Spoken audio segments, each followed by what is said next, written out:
Hi, I'm Alex Howard, and welcome to Conscious 2.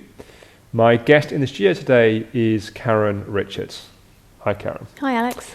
And Karen is a non-duality teacher who teaches satsangs around the world. And in today's interview, we're going to be exploring what happens on the other side of an awakening experience. I think in the world of Advaita and non-duality, there's a bit of an idea sometimes that we have an awakening and it's a kind of like a Hollywood movie or a kind of happy ever after kind of after that. So I was curious in this interview to kind of get into some of the realities, let's say, of integrating an awakening experience. But Karen, maybe let's start off with how you first experienced your first awakening experience, let's say. It's kind of set a bit of context around it. So tell us what happened. So life was struggle in every direction, basically, and a friend presented me with some information that, was an interview by a non-dual teacher in America that I hadn't heard of non-duality. In fact, he hadn't even told me what it was about, and he just put on the recording. And during the recording, I had a big opening, and that affected how life was seen and experienced really from that moment on. I talk about it in detail in other interviews, but that's kind of basically what seemed to happen. Yes. And obviously we've done a previous interview exploring illness as a kind of spiritual path. But for those that haven't seen that or other interviews you've done, just a bit more detail. So you were listening to this radio interview with this friend. What happened? Well, there was this, just a moment where there was a recognition that I was the emptiness, really, in which everything is arising and dissolving. So the knower of emptiness, in a way. Subject and object were realized to be one and the same thing. And that had a very profound effect on how I experienced life from that moment on, really. So it had quite it had a permanent effect, but there was it wasn't like flicking a switch. The realization was like very instant, but then committing to that realization and surrendering to that realization is a process that continues to this day. It's not something that stops. Yes. So let's just say a bit more about, so you say the kind of subjects and objects became one. Another way I've heard it described as the background becomes the foreground. There's a shift, let's say, in how you know yourself or what knows yourself, I guess. But what did that feel like in your immediate experience? And I know sometimes it's hard to kind of go back and kind of re-describe something, but it wasn't a feeling. There was a recognition that something knows every perception, which includes feeling, and that is inseparable from the perception itself, that they are actually one and the same thing. So it's a very abstract thing to try and explain, because really there's no context for it. It's something the mind cannot ever understand. Well, it's not something that happens in the mind, I exactly, guess. It's beyond the mind, and yet includes the mind. It's not separate from it. So it is a difficult, if not impossible thing. And anything that I say sometimes, can be grabbed hold of, and there are certain expectations that people can have about what it's going to be like. So I in no way want to sort of encourage that. It is something that is completely open-ended. And is filled with really ever deepening insight, ever deepening realization. Okay, so you had that experience. How did that meet your life? So you kind of, you came back from seeing this friend and you went back, I guess, home at some point after that. How did what you'd glimpsed or tasted, or whatever language we use, how did that land in your life beyond that? Well, it was difficult at first, it was very hard. It was, there was illness affecting physical functioning on every level, and there was a real struggle. But eventually I surrendered to that struggle and really just went with the process, which reveals all aspects of human behavior that cause suffering. So there is a revealing. The more we are committed to what's already present, the more clearly we can see everything else that is appearing in and as that. So in that moment of awakening, when I realized that actually I wasn't only this. It's not about realizing yourself to be a void or emptiness or nothingness.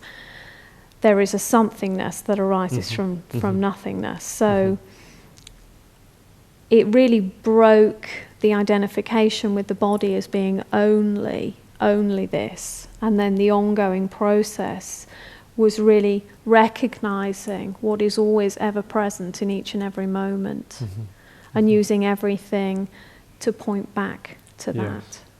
And then, of course, there's that realization, and then there's the mess, let's say, of daily life and relationships and friendships and health issues, as we touched on, that we talked about in our previous interview. And I think part of also what I'm wanting to explore is there's all that, let's say, mess of daily life, and then there's this memory of this perception or this experience that's happened.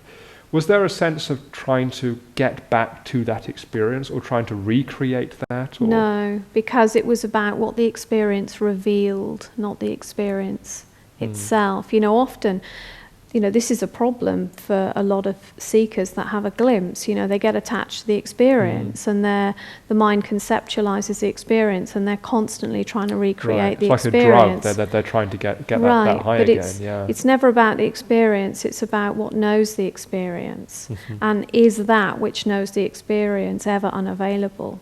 So, in a way, whatever is being perceived is confirmation that something has to know it. So it really doesn't matter what the experience is, actually. Everything is confirmation of that. So it was more about recognizing what was here in each and every moment, rather than trying to get back to an experience. And I guess then, perhaps more my question is, my observation has been with my own experience, but also with other people, that often there's an expansion that's followed by some kind of contraction. Or another way of putting it is, we see something, and then some things, once you've seen them, you can't really ever unsee them. But there's not always a deep stabilization of what we've seen. So we've kind of seen it and we get it, but we're not always embodying it and living it the whole time. Can you say something about how that was for you and how... Well, the mind can be very magnetic, so it can be, for a while, a bit like an oscillation between remembering and forgetting. It's almost like an activity for the idea of self that dissolves the idea of self, that enables you to embody human authenticity, because that spontaneously arises from a real clear and unbroken recognition of what's always available. And the only way that happens is if we remember to check in with it. So we use every human experience to actually point back to that and realize that something remains unchanged. Something is always here. But there's a really big difference between thinking you know it's always here and actually recognizing that it's here.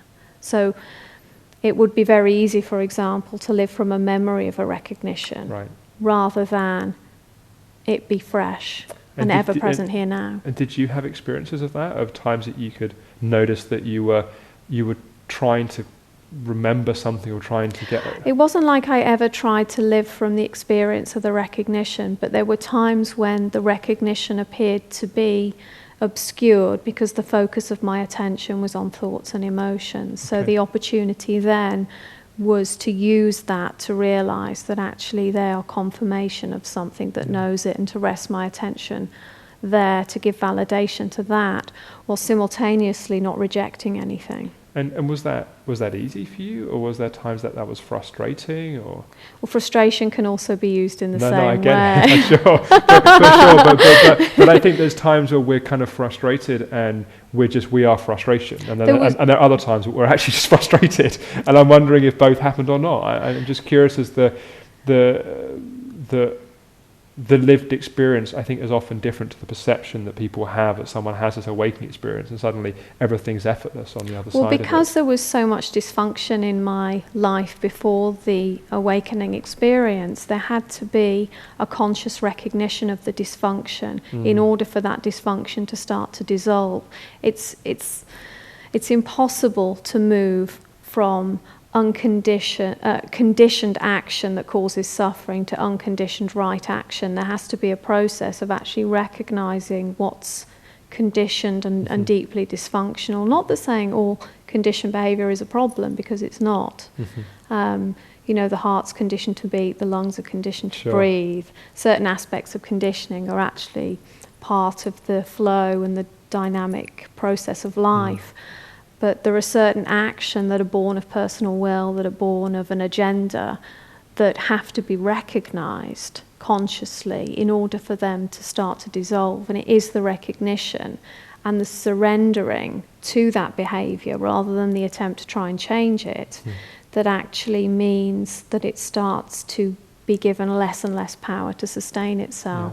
So when we allow it, it doesn't mean we indulge it. There's a difference between allowing and indulging, and that's really important distinction. But we always know, if we're honest with ourselves, if we're indulging something. Yeah. I remember you saying, we were talking over dinner last night, and I remember you saying about how, and you touched on it a moment ago, about kind of revealing the dysfunction, and how actually there was a place that was quite painful with kind of certain family members and friendships and that kind of thing, that as you started to actually authentically see the dysfunction, in a sense, and that then causing distance around with certain people. And can you talk a bit about that? Well, we live by an unspoken set of agreements that is kind of generational. These patterns are learned from way, way, way back. And that is how we relate to one another. So there are certain dysfunctional patterns that plug into each other a bit like a jigsaw puzzle. And so when you wake up out of that, when you start to see that, you can no longer support that behavior in yourself, and actually you can no longer support that behavior in another. But it doesn't mean to say that that person has to change. It's not about enforcing anything, but it's about realizing that no longer fits. And some of those dynamics, often those dynamics are related to those that we've shared the longest history with. And if they're not ready to see, then that's fine. But it's about realizing that actually that's something you can no longer support. It's actually love not supporting that. Even though it might appear very, very unloving to perhaps the receiver, but it is can be love. quite a lonely path, I think, sometimes. It's incredibly lonely, incredibly when you isolating. Kind of, that even if the contact we've got previously has been oppressive and unsupportive in some ways, there's still a sense of contact that we've got. And I think a lot of people, when they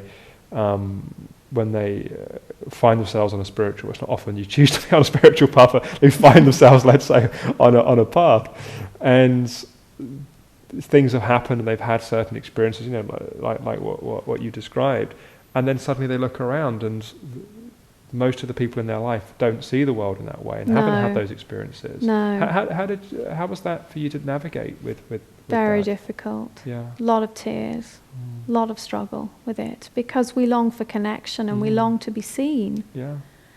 And when people don't see us because they're seeing us through the eyes of their perception and their ideas and their own issues, it's very painful. And one thing I really had to come to terms with was actually, the work seems to be that I'm called to do.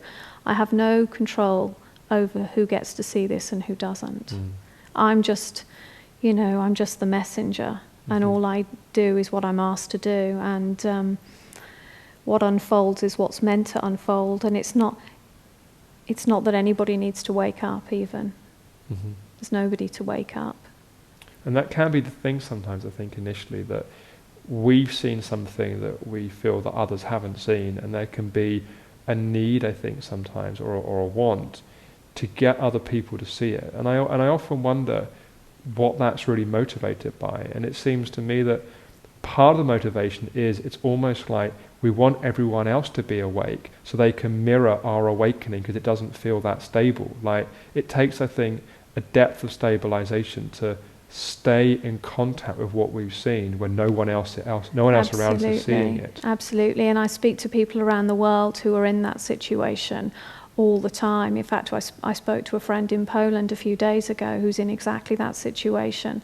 But what I was delighted to experience when we had the conversation was that they are just as committed now that they are back in that situation as they were when they were in dialogue with me in meeting, which is incredibly touching.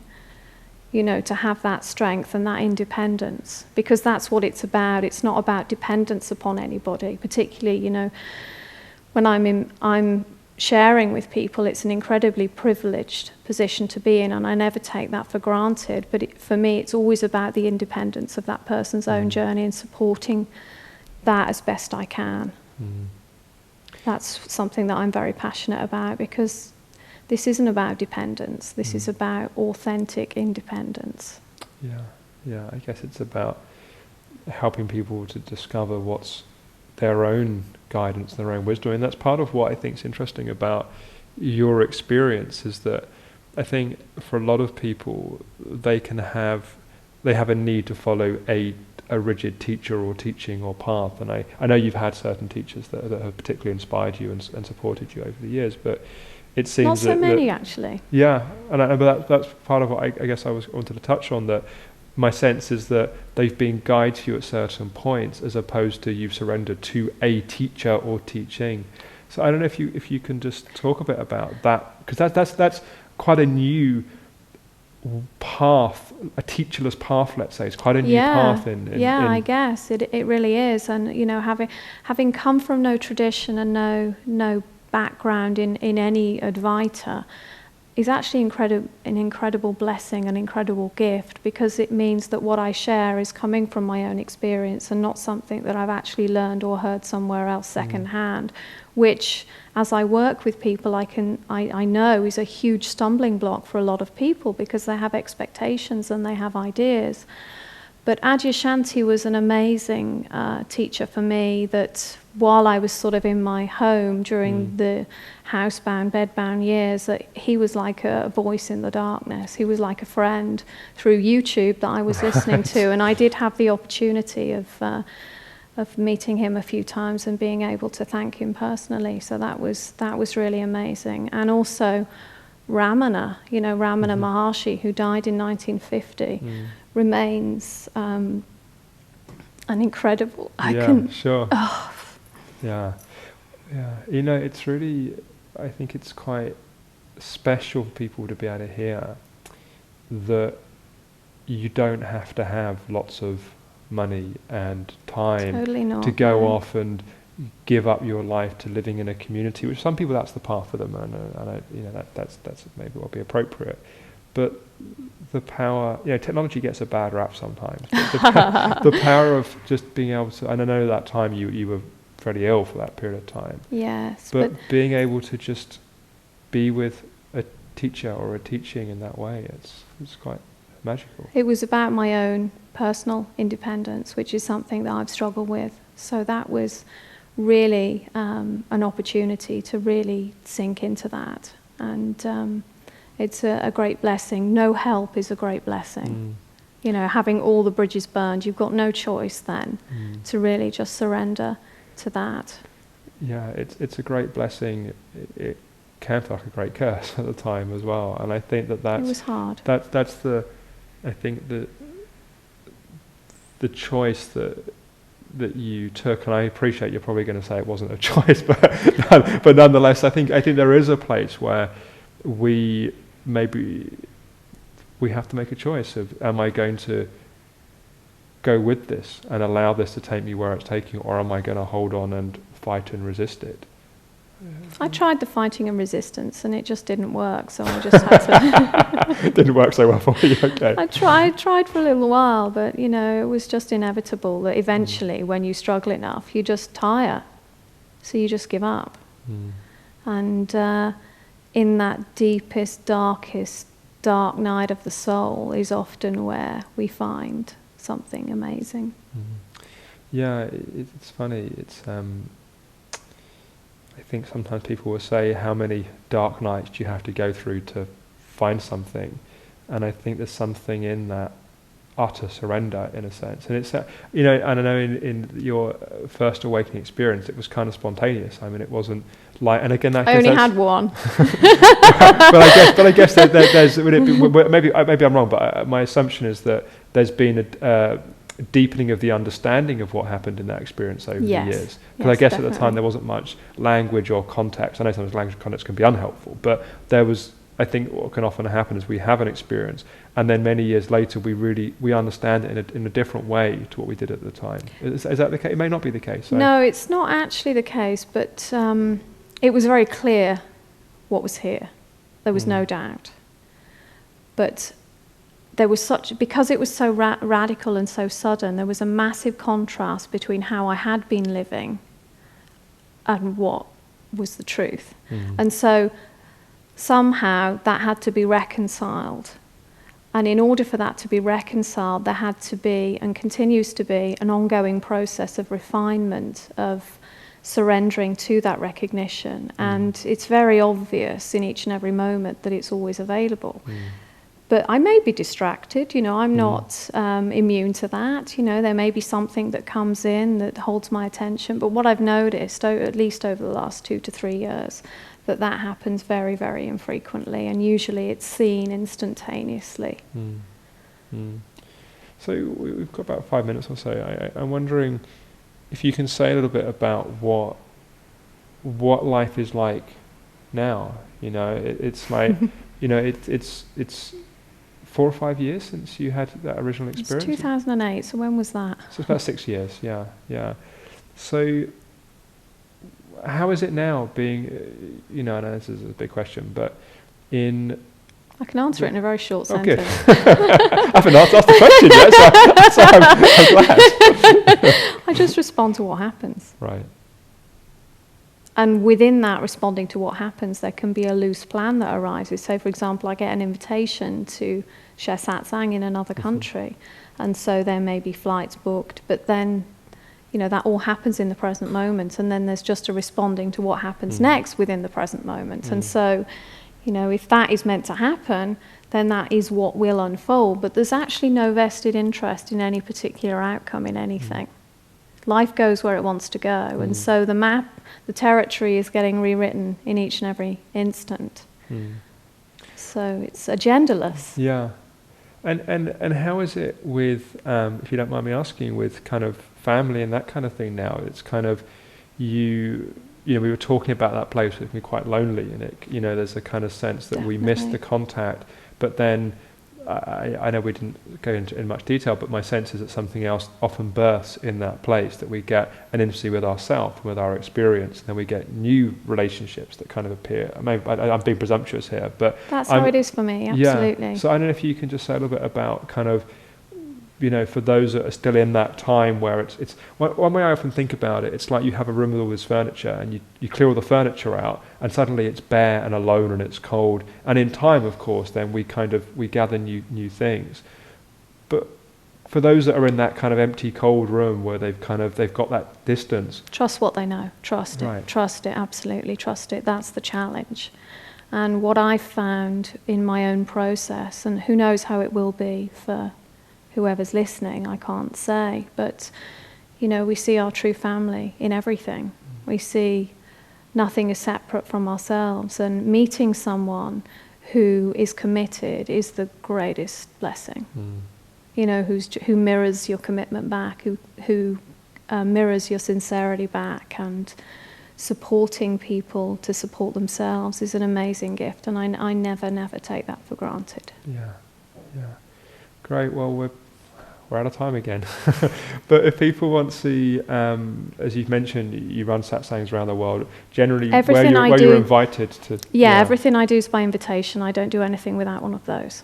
So, if someone wants to invite you, or if somebody wants to see where you've been invited, let's say your website is. It's www.karen-richards.com. Okay, great. And I also do Skype sessions as well, if anyone's interested in that. Great, and they can find information on that, I guess. They can on my website, definitely. Great, yeah. Great. Well, thank you, Thank you, Karen. Alex. Really enjoyed speaking with you. Yeah, great. Thank you. And thank you for watching, and look forward to talking to you again on Conscious 2, hopefully very soon. Bye-bye.